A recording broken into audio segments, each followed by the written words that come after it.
Welcome to ATrad Unlocked, your guide to mastering the ATrad platform. Let's dive into one of the most essential elements of your trading toolkit today, the ATrad Dashboard. Think of the dashboard as your real-time control tower. Here's what it tells you at a glance. Market status: is the market open or closed?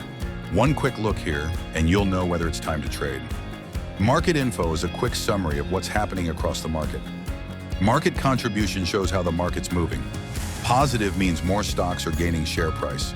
Negative means more share prices are falling. Neutral: price remains static. Buy sentiment gives you the mood of the market.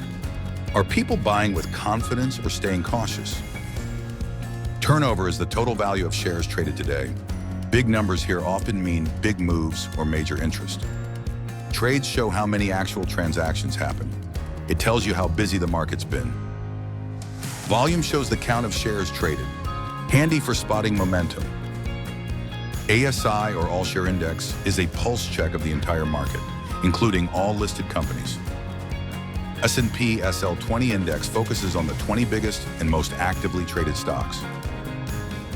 In that chart you see, that's the ASI over time. Watch how the market's been trending. Lastly, scroll down to your top stocks. Gainers are the top risers in share price. Losers are the ones taking a hit on the price. Turnover identifies where the money's flowing. Volume shows who's trading the most. That's your ATrad Dashboard decoded. Stay tuned for the next episode of ATrad Unlocked to better navigate your investment journey. ATrad, investing simplified.